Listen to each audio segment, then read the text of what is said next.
Good evening, everyone. I'm Keisha Marie Charles, and this is your I.A.N. News. In the headlines, former Prime Minister Dr. Keith Rowley calls for end to SOE. Political scientist says the SOE should focus on tackling gangs. Sean Luke's mother appeals to Prime Minister for help. And brother of missing Coast Guard officer seeks answers.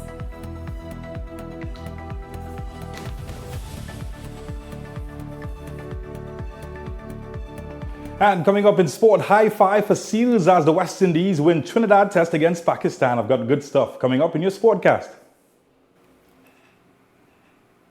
In our top story tonight, senior counsel Faris Al-Rawi, who is on the legal team representing the Hadids, distanced the defense team from the leaked audio tape which has been circulating online. Speaking during a media conference this evening, Mr. Al-Rawi said his team has been asking for disclosure, which was never dealt with. Al-Rawi says the government seems to have said it's a recording of a conversation between two private citizens, which removes any attempt to allege sedition. Al-Rawi states this raises serious questions to be tried in the court. 5 days ago, Homeland Security Minister Roger Alexander revoked the preventive detention orders for the Hadids, rendering them totally free after they were held for weeks in connection with an alleged plot to kill the Prime Minister. On Monday, Star Sabga was also released from detention under house arrest conditions. Al-Rawi adds that his clients are solely interested in defending their names and are eager to assist law enforcement. But suffice it to say, we have not had the disclosure of the full package of what our clients are alleged to be under investigation for. The minister has disclosed 13 discrete audio clips, which if you were to add them up in length of time, cross about 2 minutes. What was put into the public domain crosses 15 minutes. So there is obviously a variation between the two forms of disclosure. In other news, former Prime Minister Dr. Keith Rowley has criticized apparent hypocrisy from current Prime Minister Kamla Persad-Bissessor following the leak of intercepted communication between private citizens. More in this report. Former Prime Minister Dr. Keith Rowley has accused the Prime Minister and her administration of acting with spite, vindictiveness and incompetence. Dr. Rowley made the comment while calling for an immediate end to the continued state of emergency. He criticized the Kamla Persad-Bissessor-led government's handling of recent security matters, particularly in the face of the leak of intercepted communication between two private citizens in which a racial slur was used. Dr. Rowley noted that Mrs. Persad-Bissessor previously made a racist remark by referring to him as an Oreo. Questioning the government's actions, the former Prime Minister said the administration spent weeks making allegations without producing evidence of laying charges against those detained. Dr. Rowley urged the government to pursue any criminal allegations without relying on external authorities, as he expressed concern that the government's actions risked undermining Trinidad and Tobago's sovereignty. He called for the immediate dismissal of the Minister of Homeland Security and the Attorney General, arguing that doing so was necessary to restore public confidence. Dali Saguralal, I.A.N. News. Political scientist and former temporary senator Dr. Shane Mohammed says it may be too early to judge the evidence presented in the preventive detention orders which provided the basis to keep business couple Dominic and Genevieve Hadid and a relative Star Sabga in detention until days ago. In a phone interview with I.A.N. News on Tuesday, Mohammed said that while there will be debate about the evidence presented in the PDOs, there are other glaring issues to address. We have more. Political scientist Dr. Shane Mohammed raised questions about the PDO's efficacy and the sustainability of the ongoing state of emergency for the long term. Mohammed said the SOE should primarily have focused on tackling gangs and protecting public safety. I don't know if it's a matter of lack of evidence per se, but everybody seems to have raised the question as to how not effective, but how does the PDO affect everybody's everyday lives? And the next question that I think arises is an SOE something that's tenable or sustainable going forward. Mohammed said the government should consider a reset and recalibration so it can return to the business of serving the people. He said the government should be clear about its plans to develop the country. I also think that there needs to be an agenda in terms of what the crime plan is in terms of fixing TNT going forward. Right. I think those are priorities right now. The evidence in the PDO is attributed to at least one conversation intercepted by a state agency. Mohammed criticized what he described as the convenient use of race in political discourse. From a political science perspective, I don't like the race talk. It's not that the racism does not exist, but the racism is used very conveniently and hypocritically. If we were as racist as we want to project ourselves to be, then we will not have carnival. We would not have all-inclusive fest.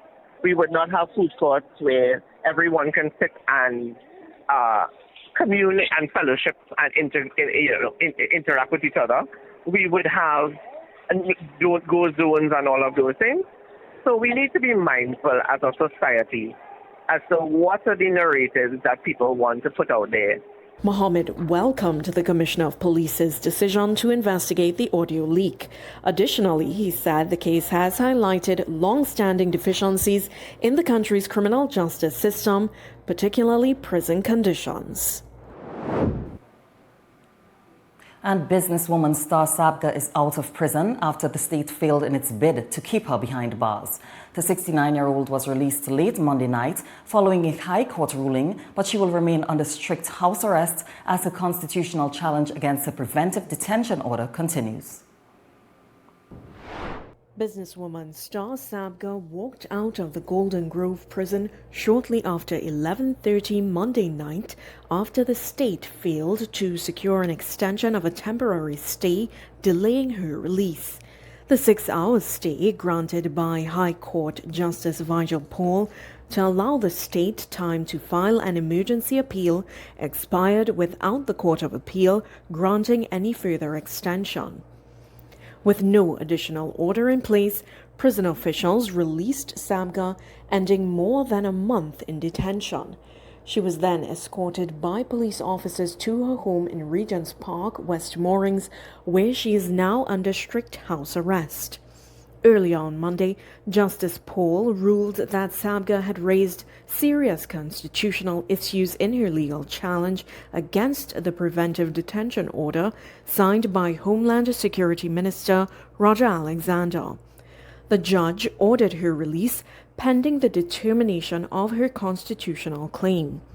Although Sabga is no longer behind prison walls, she remains subject to strict court-imposed conditions. She must remain confined to her home under police supervision, surrender her passport and all electronic devices, and is prohibited from leaving the residence except in the event of a medical emergency. She is also barred from communicating with anyone outside the home other than her attorneys, approved family members, and medical personnel. Police have also been authorized to enter the property at reasonable times to ensure she is complying with the court's order. Sabga was detained on June 25th after a preventive detention order was issued under the Emergency Powers Regulations. Her detention stemmed from the circulation of a leaked audio recording of a private conversation between Sabga and her niece, Genevieve Hadid. Authorities allege that portions of the recording suggested a conspiracy to assassinate Prime Minister Kamla Bissau-Bissessa and other senior government officials. Sabga, along with Genevieve and Dominic Hadid, has denied those allegations. Last week, the preventive detention orders against Genevieve and Dominic Hadid were revoked after the Court of Appeal upheld an earlier High Court ruling granting them interim constitutional relief. Sabga's constitutional challenge is expected to continue before the High Court in the coming weeks. In other news, the mother of murder victim Sean Luke is appealing to the Prime Minister to help her as she needs a disability grant due to her limited eyesight. Pauline Barrett says she has been getting the runaround for years and thought her prayers would have been answered with the election of a new government. Melissa Wong has more. 20 years later, the tears of 63-year-old Pauline Barrett continue to fall, not just for her murdered son, Sean Luke, but for the insensitivity and shut doors she has faced in trying to apply for a disability grant. She is legally blind in her left eye due to an injury. Her right eye is no better off. I.A.N. News visited her Couva home on Tuesday, where she admitted only our silhouettes were visible, but not our faces. Unable to continue her sewing trade to earn a living, and having not applied yet for the senior citizens pension, Barrett lives with her 84-year-old mother and has been surviving off people's generosity. She made a direct appeal to the Prime Minister. Madam Prime Minister, I don't know if you still remember me. I am Pauline Barrett, and I am suffering right now, and I need help. And I'm counting on you to help me out with this disability grant, because it's not nice to be suffering like this. I really, really do need help, and I am appealing to you to help me. Barrett has been asking for help for years. She applied for the disability grant back in 2024 but was rejected and told she was not blind enough.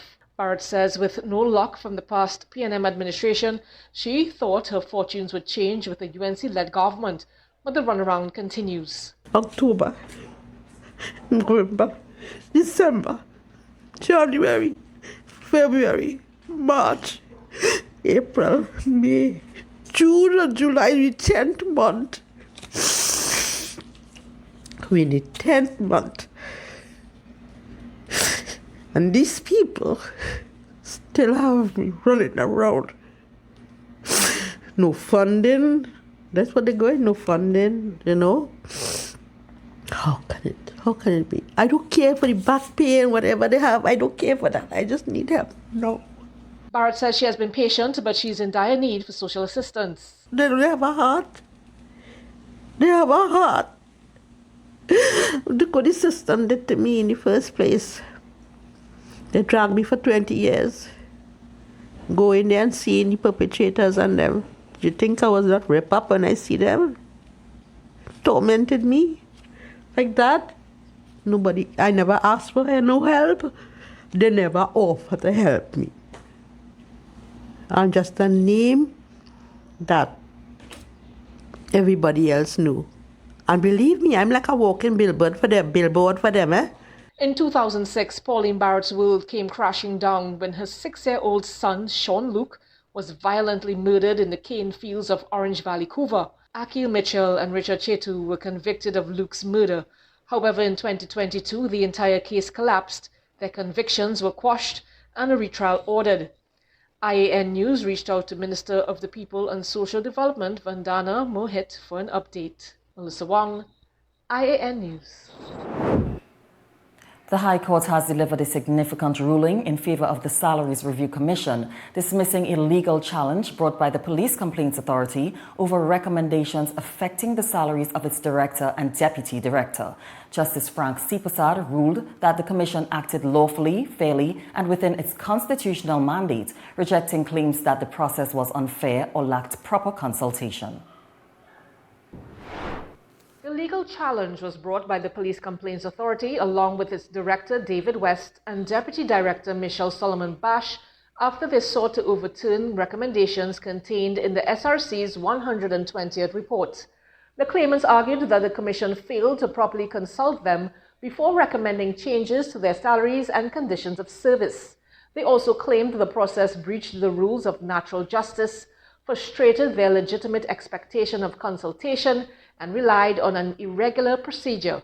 However, in a detailed judgment delivered on Monday, Justice Frank Sipasad dismissed every ground of the claim.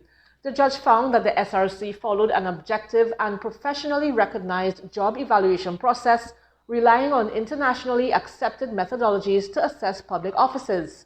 The court ruled that the director and deputy director were involved throughout key stages of the review, including completing job analysis questionnaires, participating in interviews, and reviewing and approving their official job descriptions before recommendations were finalized. Justice Sipasad said fairness does not require a constitutional body to remain tied to outdated methods, simply because they were used in previous reviews. Instead, he said independent bodies such as the Salaries Review Commission are entitled to modernize their processes once they remain lawful, transparent, and objectively applied. The judge also rejected the claim that the officials were entitled to participate in every stage of the evaluation process, including the scoring and ranking of their own positions. In the ruling, the court stressed that judicial review is not intended to determine whether salary recommendations are right or wrong, but whether the process used to reach those decisions was lawful and fair. Justice Siprasad concluded that the Commission acted within its constitutional authority and that the claimants failed to prove any breach of fairness, legitimate expectation, or procedural irregularity. The claim was dismissed, with the court ordering that each party bear its own legal costs. The ruling reinforces the constitutional independence of the Salaries Review Commission and confirms that courts will not interfere with its recommendations once they are reached through a lawful, objective, and procedurally fair process. In more news, the government has launched a major recruitment drive aimed at boosting the Trinidad and Tobago prison service with 246 new prison officer recruits beginning training this week. But while the initiative has been welcomed, the Prisons Commissioner and the Prison Officers Association say recruitment alone will not solve the deep-rooted problems facing the nation's correctional system. Former Prime Minister Dr. Keith Rowley has accused the Prime recruitment program is now underway with 246 recruits beginning a 5-month training course as part of a plan to recruit 500 prison officers by March next year. The intake consists of 191 male and 55 female recruits and is expected to help ease years of severe manpower shortages across the prison service. Dr. Rowley Security. It's now time for a quick break. More news ahead when we return. We'll be right back.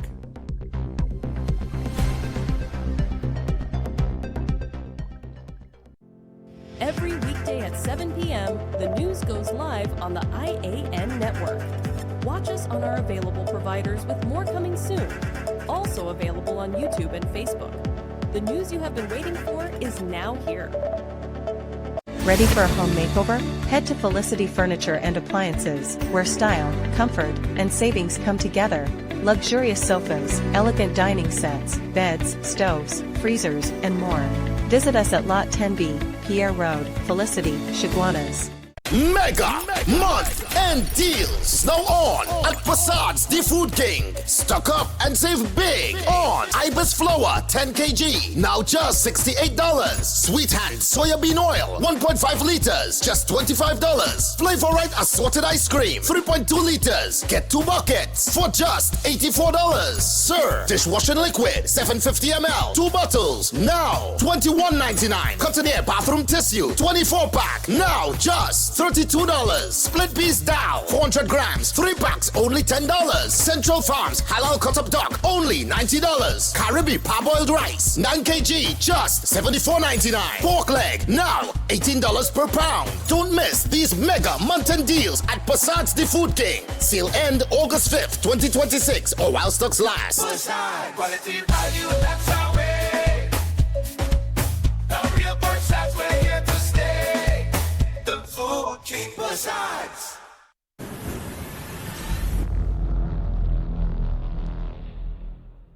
When the job gets tough, you need energy that lasts. When the night gets long and the deadlines are close, you need energy that sharpens your mind. Welcome to eFix Investments Limited, your one-stop destination for all your home essentials. Transform your bathroom with our exquisite range of showers, enclosures, luxury bathtubs, modern toilets, faucets, ceramic sinks, and vanities. Enhance your kitchen with our stainless steel sinks. Our extensive selection includes bath, kitchen accessories, as well as security doors. Visit our showroom today at Southern Main Road, Homeland Gardens, Cunupia, and let your dream home become a reality. Call us at 665-2282 or 671-2282. eFix Investments Limited, your home, your style, our passion. Have a 30 or 60-minute television show? Don't let your message go unheard. Whether it's religion, sports, health, food, or human interest, There's never been a better time to get your program on television. Join Trinidad and Tobago's newest TV network, the I.A.N. network, where real content, real matters, and real people connect with audiences every day. Prime airtime is filling fast. Secure your weekly broadcast today and put your brand, ministry, business, or message in front of viewers across the nation. Call now to book your airtime, share your story, build your audience, inspire a nation. The I.A.N. network. Your platform starts here. We're back with the news on the I.A.N. network. Welcome back, everyone. The government has launched a major recruitment drive aimed at boosting the Trinidad and Tobago prison service with 246 new prison officer recruits beginning training this week. But while the initiative has been welcomed, the Prisons Commissioner and the Prison Officers Association say recruitment alone will not solve the deep-rooted problems facing the nation's correctional system. More in this report.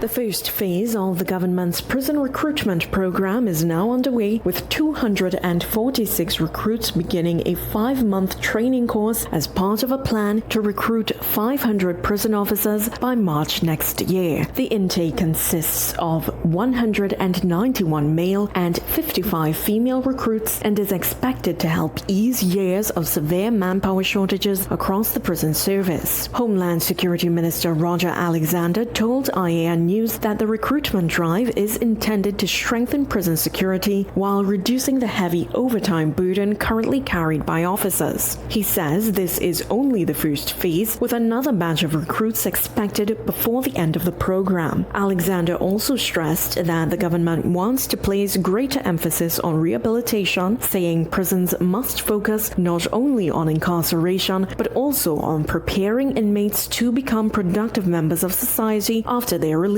Prisons Commissioner Elvin Canterbury has welcomed the additional officers but cautioned that meaningful relief will not happen overnight. He says recruits must first complete training before entering active duty, while ongoing retirements and resignations mean many of the new officers will simply replace those leaving the service. The Commissioner says the prison service also continues to face major challenges, including aging infrastructure, overcrowding, a large remand population, security concerns, and the need to modernize correctional facilities. He added that new officers will be deployed based on operational needs and security risks rather than being evenly distributed throughout the prison system. It will not address the chronic manpower shortage. The association has called on the minister to look at doing a manpower audit, because we cannot have one officer in a division or two officers in a division with over 200 remanded inmates, whilst other areas fully staffed. Our main concern is security, and that is our main function. Logie also questioned the government's emphasis on rehabilitation programs when almost 70% of the prison population remains on remand awaiting the outcome of their court matters. He also raised concerns about deteriorating prison infrastructure, shortages of security equipment, and the fact that prison officers have reportedly not received new uniforms since 2018. Despite those concerns, all parties agree that increasing recruitment is a positive step. However, they say lasting improvements will require continued investment in staffing, prison infrastructure, security resources, and wider correctional reform.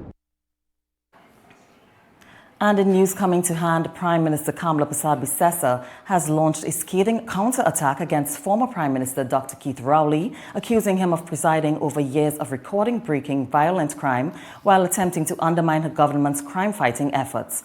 In a strongly worded statement issued on Monday afternoon, Persad-Bissessar defended the state of emergency and the performance of Minister of Homeland Security Roger Alexander and Attorney General John Jeremy, insisting that the country's security situation has improved significantly since her administration took office. The Prime Minister claimed that based on crime trends inherited from the previous administration, Trinidad and Tobago has recorded 400 fewer murders over the past 15 months than would have been expected under the PNM. She also stated that serious crime has declined by 15% this year, adding that some of the largest reductions have been recorded in communities traditionally regarded as PNM strongholds. Turning her attention directly to Dr. Rowley's record in office, Prasad Bisesa said that during his tenure, more than 5,000 people were murdered, over 8,000 people were raped or sexually assaulted, and more than 120,000 serious crimes were committed across the country. She argued that the nation experienced some of its highest murder rates under the former Prime Minister, with many of the victims being young Afro-Trinidadian men caught up in gang violence.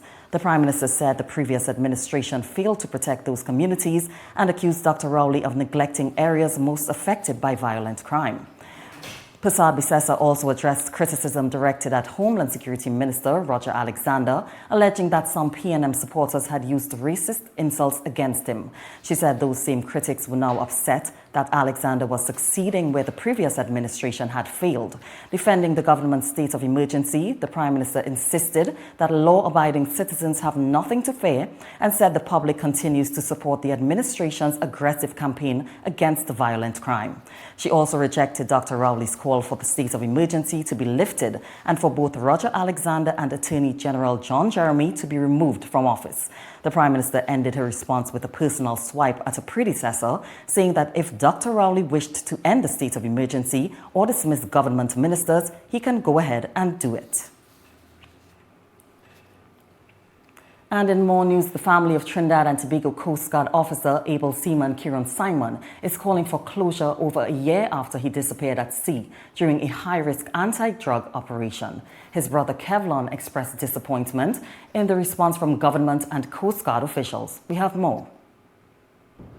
More than a year after Trinidad and Tobago Coast Guard officer able seaman Kieran Simon went missing during an anti-drug operation, his brother is still trying to make sense of his disappearance.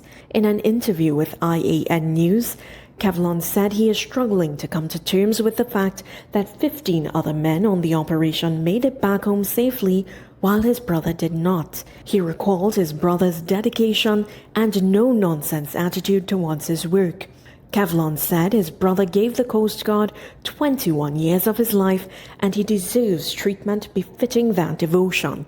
He believes that if Kieran were the son of a high-ranking government official, there would be urgency in finding him. Kevlon expressed deep disappointment in authorities as letters to the Ministers of Homeland Security and Defense have gone unanswered, while Chief of Defense Staff Don Polo has become unreachable. Kevlon called for closure and answers from the authorities. And it's out for that closure to the matter and for the government to reach out to the family to let them know what's really going on. Where do we stand in this situation moving forward? That is about it. Kieran left behind 2 sons, ages 4 and 10. Dali Saguralal, I.A.N News.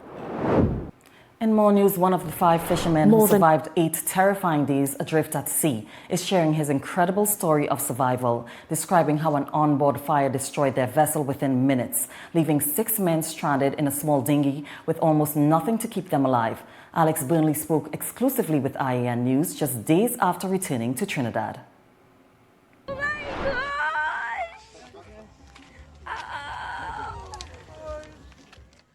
It was supposed to be a routine yellowfin tuna fishing trip. Instead, it became a nightmare that would test 6 fishermen beyond anything they had ever imagined. The ordeal began on July 6th when the St. Vincent 7 departed Chagaramas for fishing grounds off French Guiana. But disaster struck in the middle of the night when smoke suddenly filled the vessel. It was a morning, well, really, I can't remember the time exactly, but I was woken up by smoke. Right, so on the way out to investigate the smoke, saw the captain at the same time looking same way because we smelling the same thing at the same time. Other members was up, so we went out to the back. Saw some smoke from by the washroom area, and upon opening the door,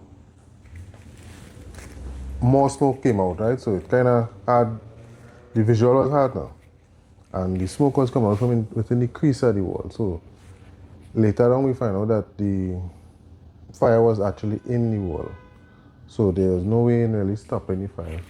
Burnley said the crew desperately tried to extinguish the blaze with fire extinguishers. Within minutes, however, the flames had engulfed the vessel. Even the life raft caught fire. With no other option, the crew launched a small 12-foot dinghy into the sea and abandoned the burning boat. The fire had happened so fast. By the time I looked to go back around the front side, all in front there was on fire. So time to get the life raft on top now, climb up the ladder. The life raft was on fire, but it had a dinghy too. So the best choice was just to get the dinghy because the life raft done on fire. Secure the dinghy, throw it in the water, a fellow crewman dive in the water, throw a rope so we could, secure it more to the back of the boat because the cabin and the boat were burning up. So as the fire blazed up more, everybody went on the dinghy, drove away from the boat, so it burned. After the flames subsided, the men briefly returned to the wreck in a desperate attempt to recover anything that could help them survive. One crewman even climbed into burning diesel to shut off the vessel's seacocks, while others searched through ashes for supplies. What they found would keep them alive: burnt survival biscuits. And the life raft, you saw the biscuit and the water and thing? Right, that was burnt. Well, you just move the ashes and whatever you get burnt, like the packets of water, yeah, that was savage. And that was we life. That was the food we had then. For 8.5 days, the men drifted helplessly across the Atlantic aboard a tiny dinghy. With only 28 packets of water, they carefully rationed every drop. When the water ran out, they depended on rainfall to survive. 6 of us on a 12-foot dinghy. Certain days we had to drink 4 Coke, Blue Waters Coke, or water. That lasted until the next morning. So the water was limited until we catch a little rain, water, and salt water and all bashing and that, so we had to get rid of that. It was really challenging. Burnley also revealed that the crew attempted to send a distress signal, but the fire spread so quickly that the vessel's Starlink communication system was destroyed before help could be contacted. He credits the captain with saving one critical item: their passports. Without them, he says, they may not have been allowed aboard the rescue vessel. The men were finally rescued on Tuesday by a passing vessel before being transferred to the St. Vincent and the Grenadines Coast Guard. But the relief quickly turned to heartbreak. 66-year-old Anthony Murray died just hours after being rescued, despite being rushed to hospital. Burnley offered condolences to Murray's family, describing him as a resilient man who fought until the very end. After receiving medical treatment and care in St. Vincent, the surviving fishermen returned home to emotional reunions with their families. For them, the nightmare may be over, but the memory of 8 days drifting between life and death and the crewmate they lost will remain forever. More than 3 months after a tragic jet ski accident claimed the life of 7-year-old Angelica Jogi at Pigeon Point Beach in Tobago, the operator of the watercraft has now been charged with manslaughter. The development comes following legal advice from the Director of Public Prosecutions. More in this report. 32-year-old Ashruth Burnett has been charged with manslaughter in connection with the death of 7-year-old Angelica Jogi. Police say Burnett was rearrested on Monday after the Director of Public Prosecutions directed that criminal charges be laid following the completion of the investigation into the fatal accident. Angelica died on April 8th after she was struck by a jet ski while vacationing with her family at Pigeon Point Beach in Tobago. Investigators say the child was inside a designated bathing area when the watercraft collided with her. Her parents and another relative were also injured during the incident. Angelica was taken to the Scarborough General Hospital, where she later succumbed to her injuries. Burnett had initially been arrested the day after the tragedy, but was later released pending further investigations. Following legal advice from the DPP, officers returned to his home in Canaan this week where he was taken back into custody and formally charged with manslaughter. Angelica's father has welcomed the development, describing it as a step towards justice after months of grief and uncertainty. He said while the decision to lay charges has brought the family some relief, nothing can replace the loss of his daughter. He also described the past 3 months as an emotional struggle, saying the pain remains just as intense as it was on the day of the tragedy. Police say the investigation was handled with caution because of the complexity of the case, noting that extensive inquiries were required before charges could be approved. Meanwhile, Angelica's family has also filed a civil lawsuit against the Tobago House of Assembly, Pigeon Point Heritage Park, and Ashworth Burnett, alleging negligence in relation to the incident. The criminal matter is expected to proceed before the courts. The Trinidad and Tobago Automotive Dealers Association intends to write to Finance Minister Devendranath Tanku seeking an additional meeting for a resolution on the customs duty to import mild hybrid vehicles. A new classification ruling by the Customs and Excise Division identifying 6 vehicles, 5 from Suzuki and 1 Toyota, subjects the vehicles to a 20% customs duty in addition to the 12.5% value-added tax. TTADA President Visham Babwa said while the used car dealers received some clarification in their meetings with the minister and customs officials, they still require an additional meeting to allow them to clear vehicles on the port affected by the new classification. Where we have to get the legal notice to clear the cars, where taxes will not be applicable. That is the situation. So we have not moved from that point in terms of getting any final word on that yet. And we are hoping as soon as when we meet the minister, we can get a final word on that. All right. And you haven't sent the email just yet, so you can't be sure when that meeting would be possible. No, the email would be sent maybe this evening. It would be sent out, and we'll be requesting it's urgent, but so it depends on their schedule, right? Because we have members who have cars on the port, who have cars maybe gathering rent and demurrage, that we will need an urgent decision on this one. We now take a short break. Stay with us. We'll be right back.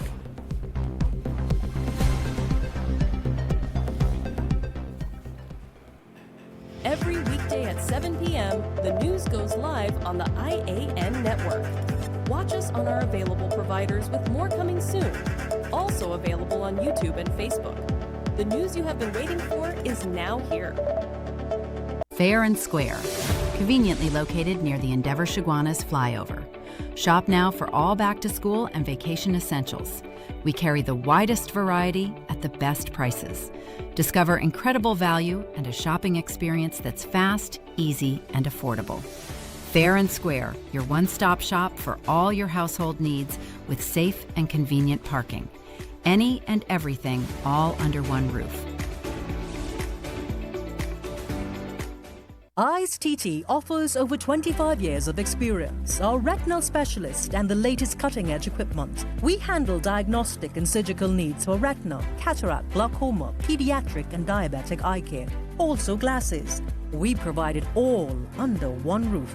Our head office is located seconds off the Freeport flyover. Branches also in North, South and Tobago. Call 349 eyes for more information. Payment plans are available. I.A.N TT, taking eye care into the future. Whether it's 1, 2, or a truckload of tires, we've got the perfect tire for every application, ensuring you're ready for any road ahead. Passenger SUV 4x4, heavy or light truck, you name it, we've got the tire that suits your ride perfectly. From forklifts to industrial giants, construction vehicles, and agricultural workhorses. We've got the right tire for every job you tackle. Brandtech, your one-stop solution for all your tire needs. At Extra Foods, we care for you. That's why we offer you the widest variety at the best prices. Clean, spacious surroundings. Friendly professional service because we care. And remember, we're the home of Plenty for 20 savings, giveaways and samplings. Plus, we're open all day Sunday just for you. And we've got you covered with basement parking for over 200 cars for your convenience. Because our customers are our priority. Let us care for you. Extra Foods, always extra for less. Heart disease is the #1 cause of death in Trinidad and Tobago, driven by 2 silent threats, diabetes and high cholesterol. But now there's a powerful ally, introducing Berberine Plus by A.N Nutrition, clinically proven to stabilize blood sugar and keep cholesterol levels in check. With 99.9% pure extract, you get superior absorption and real results. Available now at Pennywise and leading pharmacies nationwide. Berberine Plus, your heart deserves better. Have a 30 or 60-minute television show? Don't let your message go unheard. Whether it's religion, sports, health, food, or human interest, there's never been a better time to get your program on television. Join Trinidad and Tobago's newest TV network, the I.A.N network, where real content, real matters, and real people connect with audiences every day. Prime airtime is filling fast. Secure your weekly broadcast today and put your brand, ministry, business, or message in front of viewers across the nation. Call now to book your airtime. Share your story. Build your audience. Inspire a nation. The I.A.N network. Your platform starts here. We're back with the news on the I.A.N network. Thanks for staying with us. A homeless man was found strangled during a massive warehouse break-in, and a teen is fighting for his life after a brutal New Grant attack. All this and more in our I.A.M. Crime Brief. Police are investigating the murder of a homeless man whose body was discovered during investigations into a warehouse break-in at Massey Stores on French Street, Woodbrook, during the early hours of Monday, July 27th. The deceased has been identified as Peter Simongal, who was known to have been living in an abandoned property behind the warehouse. According to police, shortly before 3 a.m., allied security officers responded after receiving reports that several men had broken into the warehouse. Officers discovered a hole cut into the building before searching the nearby abandoned compound, where they found Simongal's body beneath a makeshift wooden structure. Police said his hands and feet were bound, while a black jersey had been tightly wrapped around his neck, and investigators believe he may have been strangled. Several boxes of wine believed to have been stolen from the warehouse were also recovered nearby. Officers of the Region 1 Homicide Bureau of Investigations and the Port of Spain CID are continuing investigations. And in Valencia, a 26-year-old man was gunned down in a hail of bullets outside his home on Sunday, July 26th. The deceased has been identified as De Leon Lafone of San Pedro Extension, Valencia. Police said that approximately 7:50 p.m., a white Nissan Tiida drove along Palm Road before several loud explosions were heard. When officers arrived at the scene, they found Lafone lying motionless in the yard with gunshot wounds above the body. Crime scene investigators recovered numerous 9mm and 5.56 spent shell casings at the scene, suggesting that at least 2 firearms were used during the attack. Investigations are continuing by officers of the Region 2 Homicide Bureau of Investigations. A pedestrian has died after being struck by a vehicle outside a business place in Pinal, while the driver has since been charged after allegedly refusing to provide a breath sample. Police said the crash occurred at approximately 6:15 a.m. on Sunday, July 26, along the SS Erin Road near Moses Barbecue and Grill. The victim, an elderly man whose identity has not been confirmed, was found with severe injuries after being struck by a Nissan B13 motorcar. The driver, 53-year-old Sherwin Cesano of Ramlal Street, Pinal, reportedly told officers he lost control of the vehicle while driving towards the Pinal market. The victim was taken to the San Fernando General Hospital, where he later died. Police said they detected a strong smell of alcohol on Cesano's breath, and he admitted consuming alcohol beverages before driving. He was later asked to provide a breath specimen, but allegedly failed to do so, and was subsequently arrested and charged. Investigations are continuing. An 82-year-old woman lost her life after fire swept through her Bagatelle Diego Martin home on Sunday, July 26th. The deceased has been identified as Kyron Hussein of Alec Trace, Bagatelle Road. Her daughter, 40-year-old Marsha Hussein, sustained injuries during the blaze and was rescued before receiving medical treatment. Emergency responders rushed to the scene after the house caught a fire, but despite rescue efforts, Hussein died during the incident. Fire officers and police remain engaged in the investigations to determine the cause of the deadly blaze. Her son earlier today told I.A.N News what had happened.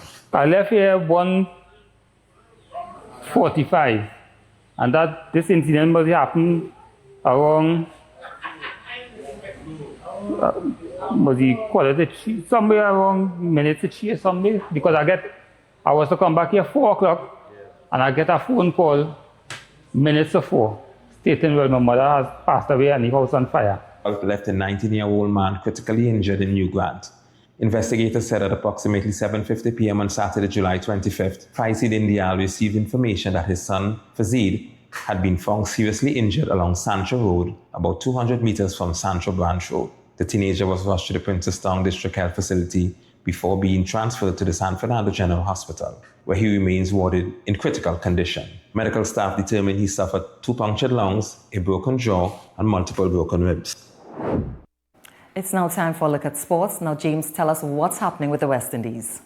Well, of course, you saw me dancing earlier, and I'm in a dancing mood, and that's because if you like win and bling, I've got all of that coming up. I'm not going to say any of it. Stick around for sports. We'll be right back.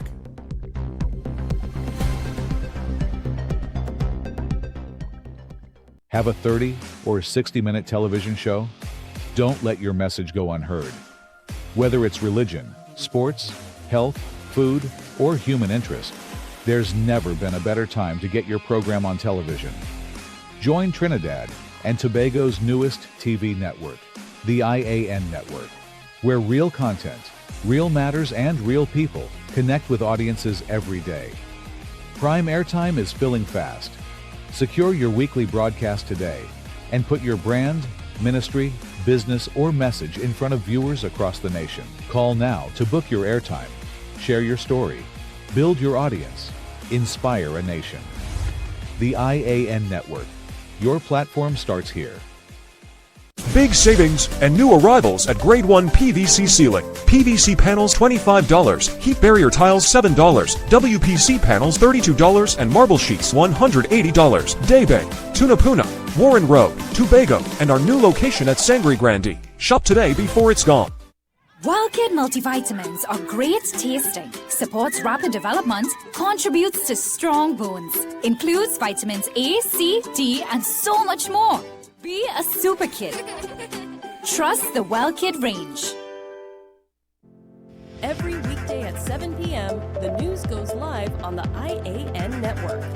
Watch us on our available providers with more coming soon. Also available on YouTube and Facebook. The news you have been waiting for is now here. I.A.N. Medical Center is now open at Extra Plaza South Park, and we're changing the way you experience healthcare. No more long waits, no more running around. GP clinics every day from 6 a.m. to midnight. Full specialist services. X-rays. Ultrasounds. And the most affordable accredited medical lab. All in one place. Fast, modern, accessible. Trichem Medical Center, Extra Plaza, South Park, now open. Taj Diamond is redefining luxury living in Georgetown, Guyana. This upscale community is rapidly emerging as the country's next crown jewel, located in one of the region's fastest-growing and most sought-after destinations. Perfectly positioned along the New Heroes Highway and the newly completed Busby Dam Road, Taj Diamond offers the ideal combination of convenience, connectivity, and prestige. And now, the vision is becoming reality. Construction is underway and progressing exceptionally well. From foundation to finish, every detail reflects superior craftsmanship, modern design, and exceptional quality, delivering unmatched value. Choose from stunning 3-story residences starting at just $499,000. Select from spacious 3, 4, and 5-bedroom homes offering up to 2,350 square feet of beautifully designed living space. Each residence features premium finishes, chef-inspired kitchens, elegant contemporary bathrooms, and private 2-car garages. Enjoy flexible payment plans, up to 50% in-house financing up to 10 years, and an optional leaseback income program designed to help maximize your returns. Developed by an internationally experienced team of licensed architects and engineers with more than 50 years of expertise and over 6,000 homes completed worldwide. Now is the perfect time to secure your place in this exceptional community before completion.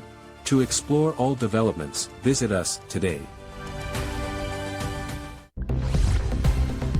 We're back with the news on the I.A.N. network.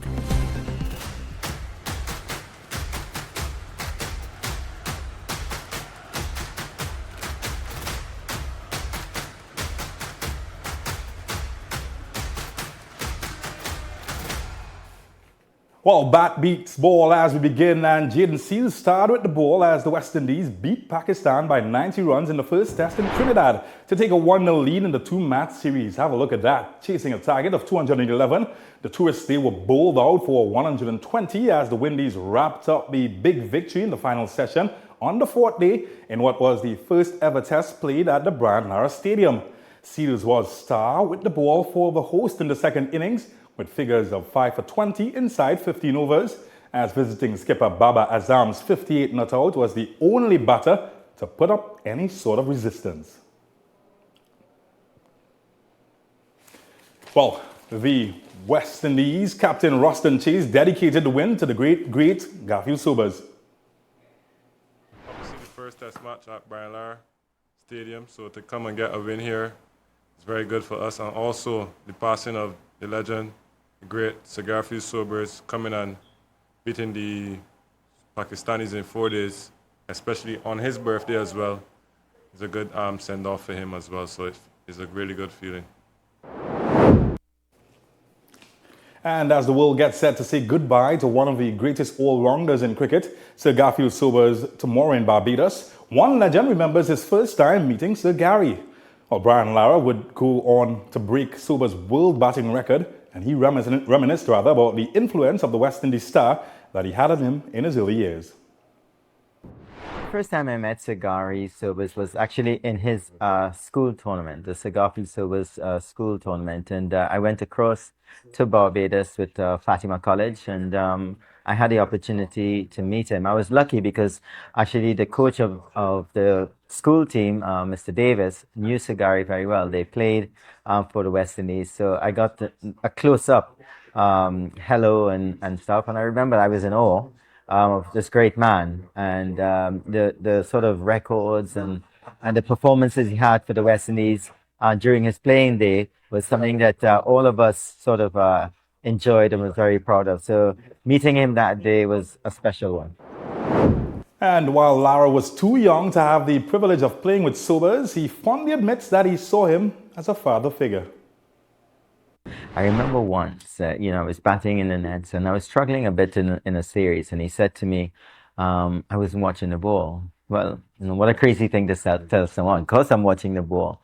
And he said, when that ball reached at the top of his mark, look at that red cherry in his hand and don't even take your eyes off of it. And then I realized, I was actually picking up the ball a bit late. I was picking it up in flight. And that sort of changed my series around, and I got into some runs, and I was very, very grateful. But we've had many other occasions on golf courses. We both have a great love for golf, and we spent a lot of time in Barbados or in England playing golf. And even though there is obvious wide age gap, I felt that whenever we met each other, there was this sort of mutual feeling, this sort of father figure, and I felt like if I was one of his sons. Well, the state funeral for Sir Garfield Sobers takes place tomorrow at the Kensington Oval in Barbados. Certainly will miss the great man. Well, got some great news as Trinidad and Tobago's Kwesi Brong has kept the nation's medal hopes alive in the men's sprint at the Central American and Caribbean Games in Santo Domingo. Well, Brong advanced to the semi-finals after a strong quarter-final victory at the Juan Pablo Duarte Velodrome, and went on to get to the semi-final where he missed out on the gold medal ride, but he did finish third in the end, getting the better of the Colombian in that matchup. You could see him there receiving his bronze medal. Well, it was the end of the road though for his compatriot Daniel James, whose impressive run through the round of 16 came to an end with a quarter-final defeat to Colombia's Kevin Quintero, one of the event's favorites. While James eliminated, all eyes will now turn to Brong as the experienced Trinidad and Tobago cyclist continues his bid for another regional sprint medal. And TNT cyclist Danielle Campbell remains firmly in the hunt for an Omnium medal. In fact, she went on, to news just coming in, to win a bronze medal in the Omnium. And, just an adjustment to that, she did in fact finish in 5th position in the Omnium. And earlier, she finished 4th in the tempo race, collecting 3 sprint points to stay in contention heading into the remaining events.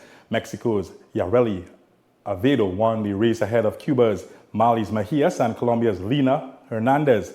The performance continues an encouraging game to Campbell, who has already captured 2 bronze medals, one in the women's individual time trial and another as part of Trinidad and Tobago's women's team sprint trio alongside Kyra Williams and Phoebe Sandy.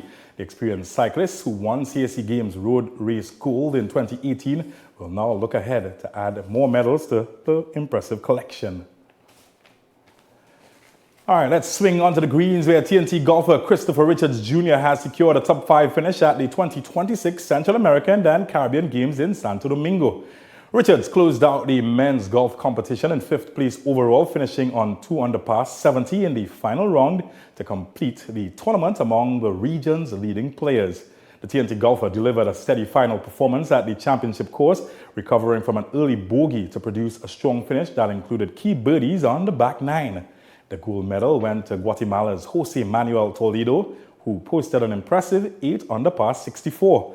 Incredibly, Venezuela's Manuel Alejandro Torres Salazar and Mexico's Luis Carrera and Dominican Republic's Juan Jose Guerra shared 2nd place on 3 under par, which, by the way, was just 1 stroke above Richards. Richards' 5th place finish caps a strong showing for Team TTO in golf and adds another encouraging chapter to the young golfer's continued rise on the regional stage. All right, let's keep up with the action as it was a strong day for TNT quarter-milers at the 2026 Commonwealth Games in Glasgow with 2 athletes advancing in the men's 400 meters. National star Jareem Richards continued his pursuit of another major championship medal, winning his opening round heat in 45.72 seconds to secure his place in the next round. Rising talent Jaden Marchand also booked his progression, clocking 46.17 seconds to finish 3rd in his heat and move on against a quality Commonwealth field. The 20-year-old has enjoyed a rapid rise in recent seasons, including record-setting performances at the collegiate level and strong championship showings before arriving in Glasgow. Earlier on the track, TNT's sprint trio faced a tough test in the 100-meter semifinals. Michelle Lee Ahi posted a season's best 11.28 seconds for 4th in the women's semifinal, while Leah Bertrand clocked 11.14 seconds to finish 5th in her heat, all failing to advance to the final. And that man on your screen, Amari Lewis, ran 10.15 seconds in the men's semifinal to finish 5th.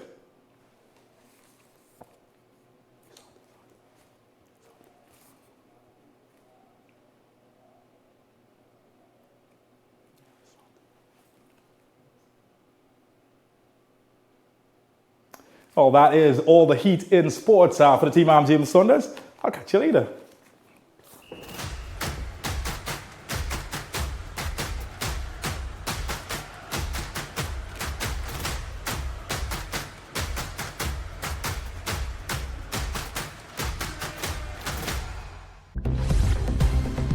We'll be right back.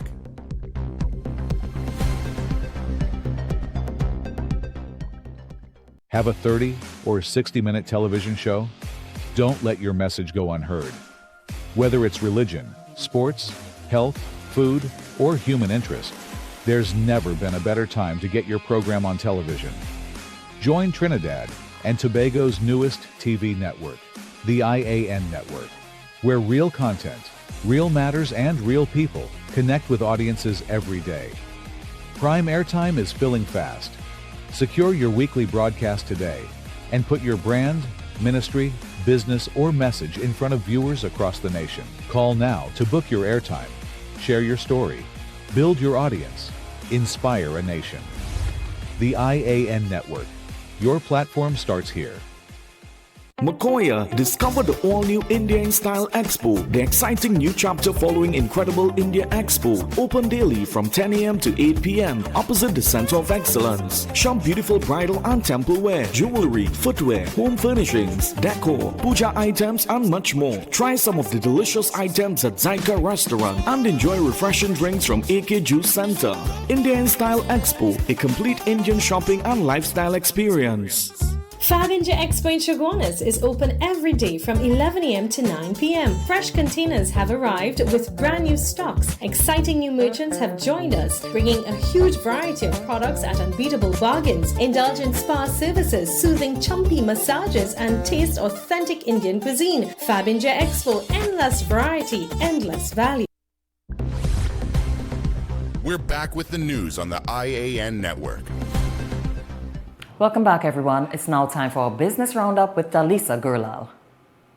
A.S. Bryden & Sons Holdings Limited will host its third annual general meeting virtually on July 29, 2026 at 9 a.m. Trinidad and Tobago time. Shareholders will consider the adoption of the company's audited financial statements and the reports of the directors and auditors for the financial year ended December 31st, 2025. They will also vote on the approval of directors' remuneration, the reappointment of Ernst & Young Services Limited as external auditors, and authorize the board to determine the auditor's remuneration. The meeting will also consider any other business properly brought before an AGM. Shareholders unable to attend may appoint a proxy, with proxy forms to be lodged with the company's secretary at the company's registered office in Sawa, Trinidad and Tobago. The Trinidad and Tobago Securities and Exchange Commission has strengthened regional efforts to regulate virtual assets after hosting the second installment of its 2026 Industry Dialogue series under the theme Caribbean Regulatory Cooperation in Virtual Assets and Securities Markets. TTSEC Deputy Chief Executive Officer Listro CEO said regulators must work together to share knowledge, strengthen partnerships, and develop frameworks that protect investors, preserve market integrity, and encourage responsible innovation across the Caribbean. Representatives from securities and financial services regulators in the Bahamas, Bermuda, Barbados, Belize, the Cayman Islands, Jamaica, the Turks and Caicos Islands, and the Eastern Caribbean also shared updates on legislative reforms and supervisory experiences. Panel discussions examined cross-border regulatory cooperation, AML and CFT standards, financial action task force requirements, investor protection, cybersecurity, stablecoins, decentralized finance, and the regulatory challenges posed by emerging technologies. The TTSEC said the initiative reflects its commitment to regional collaboration as it prepares to assume the chairmanship of the Caribbean Group of Securities Regulators in 2027. The Associated Press reports that stocks drifted on Wall Street Monday and oil prices fell after the U.S. and Iran paused their attacks while work resumed on restarting negotiations to end the war. The S&P 500 fell 0.2%, with the index coming off 2 weekly losses in a row. The Dow Jones Industrial Average rose 155 points or 0.3% mid-afternoon. The Nasdaq Composite fell 0.4%. Oil prices reversed course from a week ago when a sharp escalation in fighting between the U.S. and Iran worsened worries about global oil supplies. The price of Brent crude, the international standard, dropped 6.6% to $85.63 a barrel for October delivery. Prices surged to over $100 a barrel last week before easing.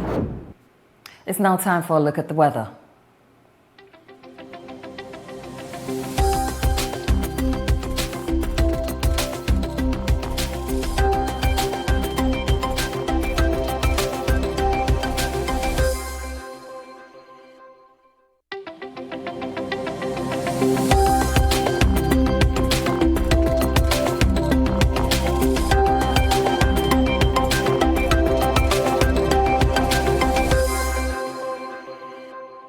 For the period this evening, Trinidad and Tobago will experience hot and hazy conditions despite a few showers. There is also a 40% chance of an isolated afternoon heavy shower favoring western coastal areas of Trinidad. Tonight will be fair at first, with some cloudiness developing from midnight and accompanied by a few light or moderate showers and a medium chance of isolated heavy showers or thunderstorms. Seas are slight to moderate, with waves in open waters of 1 to 2 meters and sheltered areas below 1 meter.